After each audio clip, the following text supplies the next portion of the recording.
My scriptural reading this morning comes from a book of prayers by Ted Loder called My Heart in My Mouth. This is part of a prayer entitled, Keep Us Faithful to Your Dream. God of all nations and peoples, we are grateful for the dreams of freedom, justice, and peace, forever spun by your Spirit and focused by prophets in every age.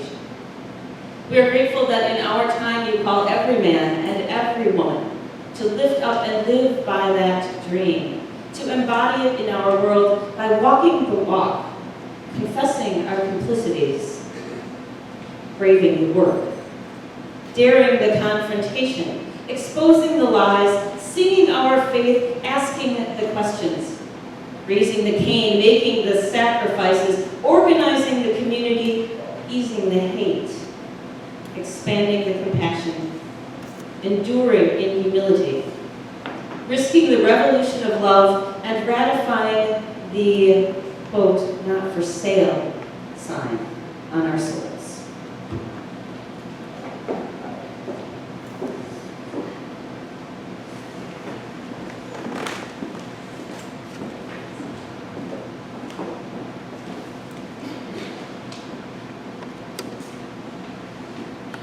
Today's reading is Ecclesiastes 4, verses 9 through 12. Two people are better than one, for they get a better return for their work. For if one flags, the other gives support. But woe to the solitary person who falls and has no one to provide support. And if two sleep together, they can keep each other warm. How can a person stay warm while alone? One is easily overpowered. Two provide protection for each other, and a rope of 3 strands is not easily broken. Would you pray with me?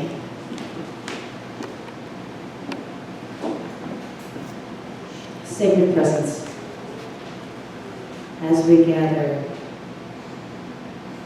help us to let go of the distractions in our minds, to be here, to be present, to hear what our hearts and our spirit might say to us. May the words of my mouth and the meditations of each of our hearts be filled with your wisdom and your insight. Amen. So we're in the middle of a series on resistance, talking about the spirituality of resistance, which means, in the words of Graham Hill, that we resist all forces that oppress, dehumanize, exploit, abuse, corrupt, and deceive. We seek to live lives of compassion, peace, justice, righteousness, and hospitality. And we call for change and action.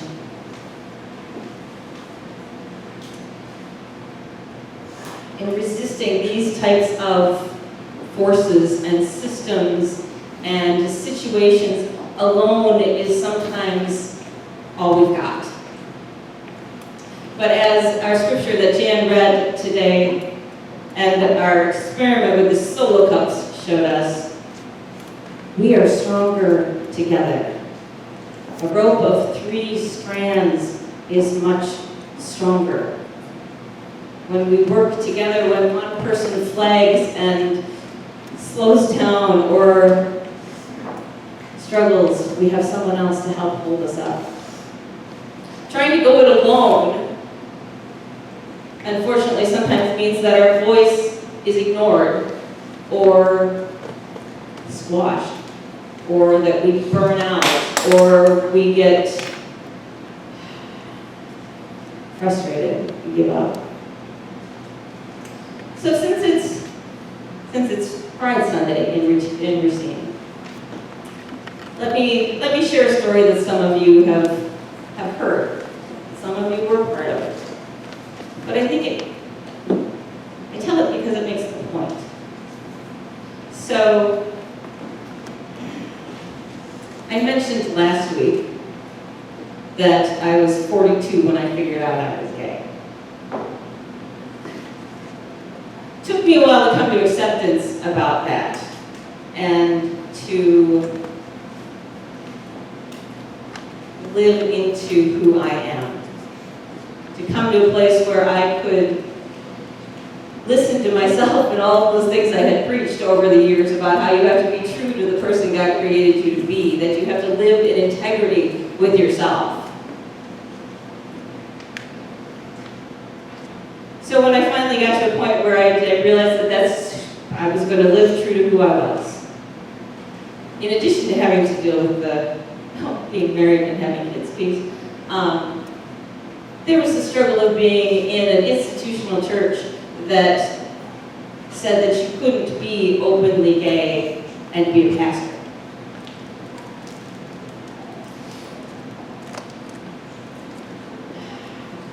The church that I was in had said they were a reconciling church. They had said that it was okay to be gay. They had said they were supportive of gay people. And so I trusted a few of the leaders in the church with my story. And they seemed supportive. And I thought, maybe there's a chance. Maybe there's a chance that if we stand together as a progressive church, that maybe we could make a difference in the conference.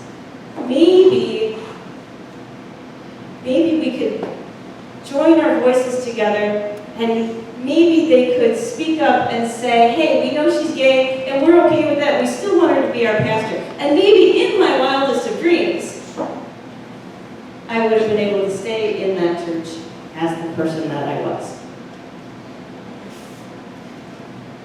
As it turns out, some of those people that I thought had agreed to band together for change, apparently we had a different type of change in mind. And they ended up banding together to have me removed from that church.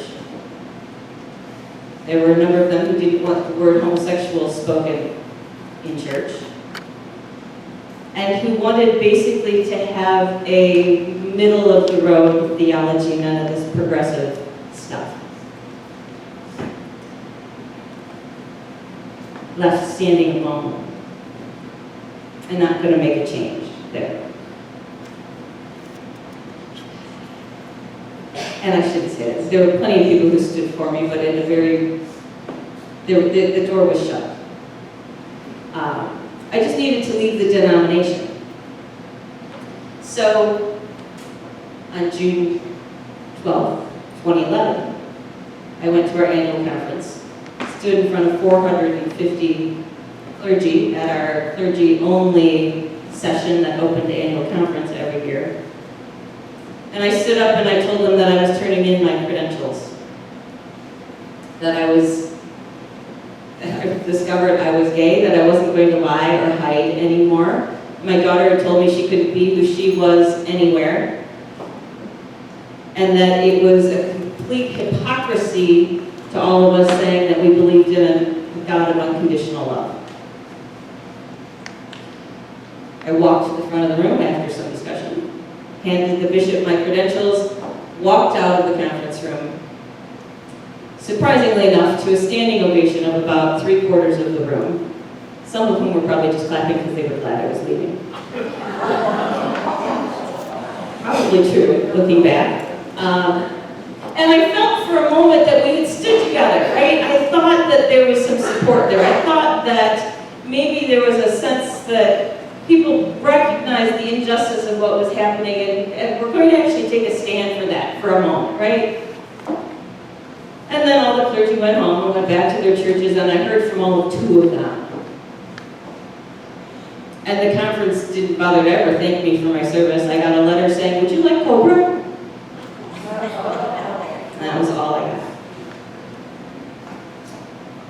Alone, I could not change that system.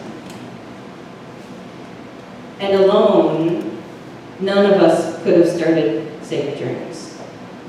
That is the good thing that came out of all of that mess, right? Is that there were a few visionary, prophetic folk who said, let's band together, and so 7 or 8 of us made this community happen. Stood in resistance to the church that would not change and would stay in a system of injustice, and we decided to make our own change, to be our own change in the world, right? That's what happened when we banded too.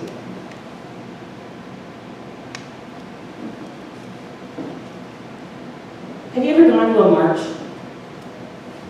Marched for a cause, protest, onto a rally? How many of you have done that? Just about all of you. Tell me how it felt.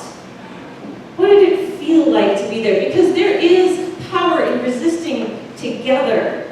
What is that power? Can we name it? Empowering. It's empowering. Okay. It's what? Exhilarating. Hopeful. Surprising. Carol. It can be scary. It can be scary. It may take some bravery to be there. What else? Validating. Validating. What? It's a sense of togetherness. You're not alone. It breaks the isolation of feeling like you're the only one that cares, that understands, that feels the way that you feel. It's motivating. It's strengthening. It's joyful, hopefully. If only for the moment that you feel like there is that hope, that all of these people care, and here we are standing up for the world to be a better place in whatever way, shape, or form that may be.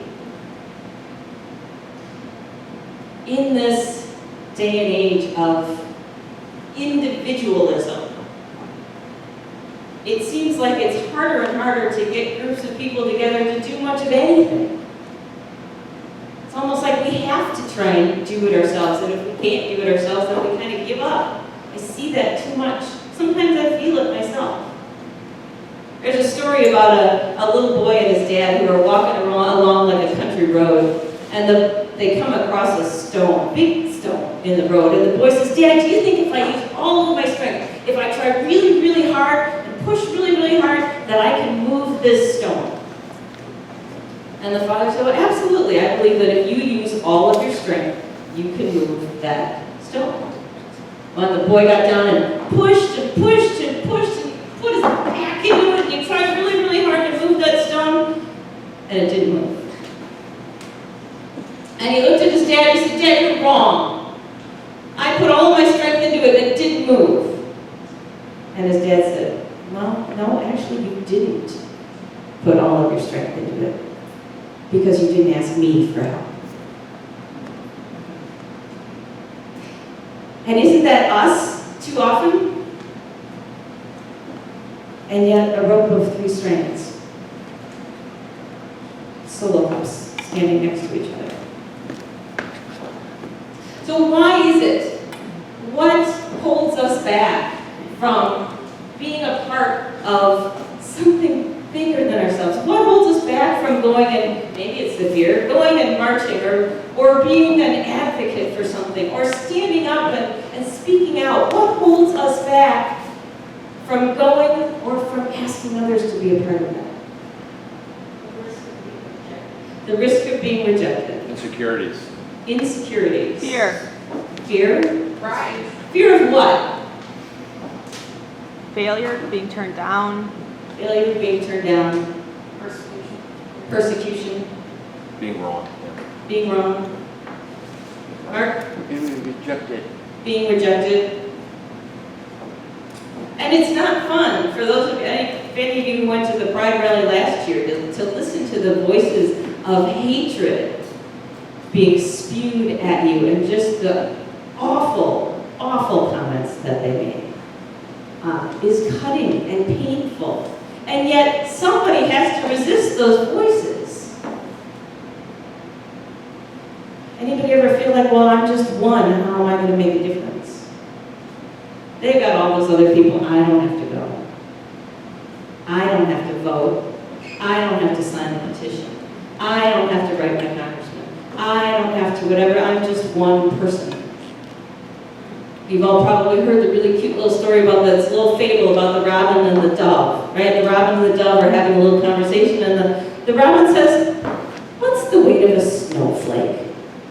And the dove says, well, nothing. And the robin says, well, I have a marvelous story for you. I was sitting on the branch of a fir tree, and I was in close to the trunk, and it was snowing. And it wasn't like a blizzard, it wasn't snowing hard. It was one of those nice dreamy snows where the snow kind of flits down. I said, I had nothing to do, so I just started counting snowflakes. And I got to 3,851,752. And then I counted 3,851,753. And the branch I was sitting on broke. And with that, the robin flew away. But we all know the moral of the story, right? Every single one of those snowflakes counted. Even if it seemed like it weighed nothing. You needed every single one to make a difference, to break the branch. We all count, even if we just feel like one in a crowd sometimes. We band together to make change happen. Angel Martel tells a story about working as a community health worker in Sao Paulo, Brazil. And she worked with community leaders to try and help children who were malnourished or undernourished to receive the best care they could. And they would go around to the different homes and make sure they were vaccinated and give advice on nutrition and connect mothers to social services. There was a woman named Aizenette who was invited to come and be a community leader, and she hesitated for a long time because, well, her husband told her that it was her job to take care of him and the kids, and that was it, period.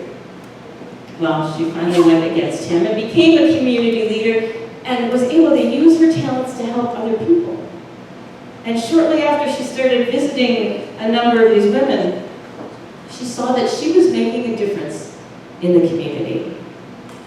Every month she would go into Shantytown and she would go down one particular passageway and she would go to every shack down this passageway, except for one. And she finally asked some of the other mothers, she said, who lives in that shack? Is there a child in that shack? And they said, oh yes, but you can't don't go in that shack. She said, there is much pain there. And they never talked to the woman and her quote-unquote strange child. Well, Aizenette knew that was the exact places she needed to be. So she went and knocked on the door of this little shanty, and no one answered. She knocked and she knocked and she would not give up until someone came to the door. And it was this young, sickly woman who came to the door. And Aizenette said, introduced herself, said, you know, that she was told that there was a child here. Is there a child here? And may I see them? And the woman said, no, you may not.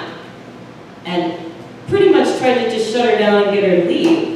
But Aizenette would have none of that. And she explained who she was and what they were doing in the community. And it took a while, but finally this mother let her in.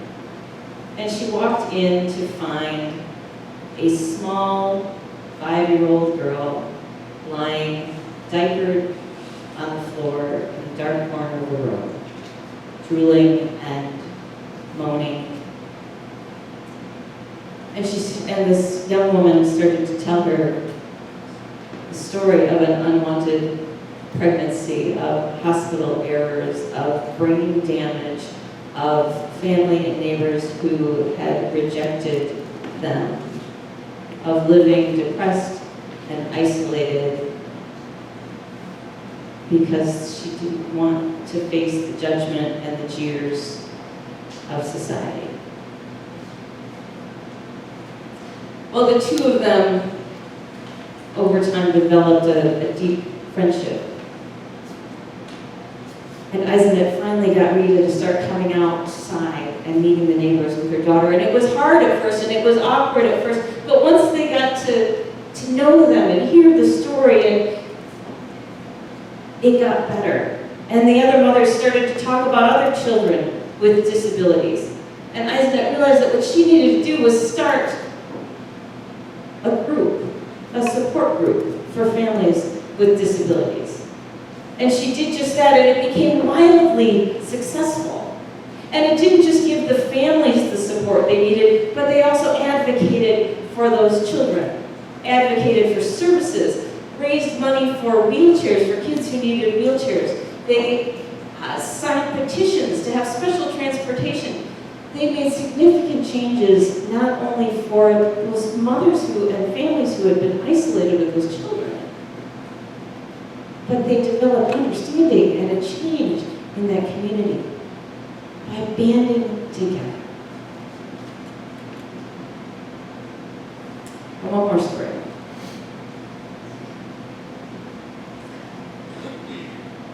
Brother John was a monk who was 55 years old when he was assigned to Thailand. And just down the street from the house that he was staying in with the other monks was a Buddhist monastery. And he was out one day with his camera taking pictures, and he walked by the gate of the Buddhist monastery, and he saw one of the monks sitting inside with a little gibbon, a little kind of ape monkey thing. And he was bottle feeding this little monkey. And using some sign language gestures, he asked if he could take a picture of this monk and the little monkey. And the young man agreed and nodded, and he was taking pictures when he felt a tap on his shoulder. And he turned around and he saw a much sterner looking monk who said, "Abbot summons you. You follow me." And he thought, oh boy, I'm in trouble now, right? So he followed the young monk and found the abbot, a young abbot, sitting on a straw mat in the middle of the room. And he's hoping this man spoke English, right? Started to say, I'm new here, and I was about to start to apologize. And the young monk said, "I'm new here too." He said, "I'm from Burma." And they talked for a little bit, and then finally the young abbot said, "It would be really nice if you would teach our monks to speak English." And Brother John said, "Oh, no, I can't do that, at least not yet." He was getting his own lessons in Thai. And so he declined, but over the next week or so, that young abbot was fiercely unrelenting in having him teach English. And so he finally caved. And it's time for the first lesson, right? And he comes into the room and he finds a few rows of the saffron-robed monks sitting on the floor waiting for their lesson, and right there in front is the abbot, who's been a thorn in his side for the last week or two, right? And he gets up and he stands up at the chalkboard and he's about to start his first lesson, and he's writing, "My name is," and the young abbot says, no, stop. And he turns around and the young abbot says, "Now, you have an American religious leader who is a black man who has done amazing things in liberation, and he has written a book, right?" And the young monk is nodding, or the Brother John is nodding, and the young abbot goes on, he says, "Now I read his book, and he says really good things. And so when we fight for democracy in Burma, I feel that I should follow in his footsteps, that I should do what he did." And so I gathered people from our villages, and we started to protest for democracy. And we marched, and we spoke, and we protested, and for weeks things were going really well, and I was hopeful, and I was happy. And then they brought the soldiers in. And they brought them in by the truckload. And they started shooting at people on the streets. And then they started capturing others and taking them away. He said he started to organize the people that he had led into groups to flee to the border. And yet they had to go through the jungle, which was dense and thick and hard to get through, and some people were really weak. And he said they had to go through it was rainy season, they had to go through the swollen streams, and they lost 5 people trying to cross the stream. And then they finally got to the border, and the Burmese army soldiers were there with their guns again. He said, we lost. And he was silent for a moment. And then he said, but now this American religious leader, he sang a song with his people. Do you know that song? And Brother John said, yes, I know that song. Because we shall overcome. And that young abbot said, you will teach us that song. It will be our first English lesson. And then we will stand and we will sing that song. As Buddhist monks, our monk precepts say that we are not allowed to sing. But we will stand and we will sing that song for all of those who died. And then we will never sing again for the rest of our lives.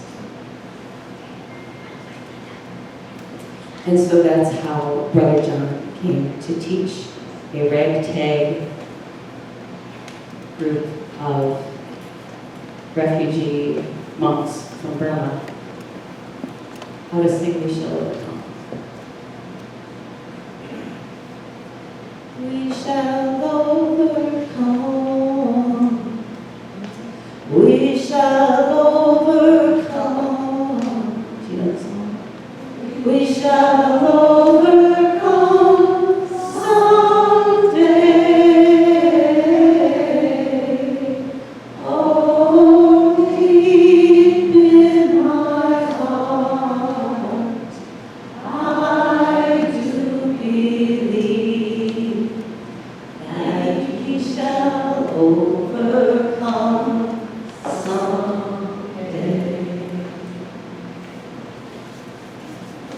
It wasn't I, it was we. It is never I, it is always we. We shall overcome. When we widen the circle, when we stand side by side under the boards that want to crush us.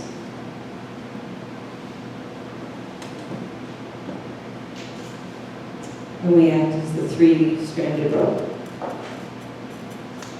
Because there is power in resisting together. Amen.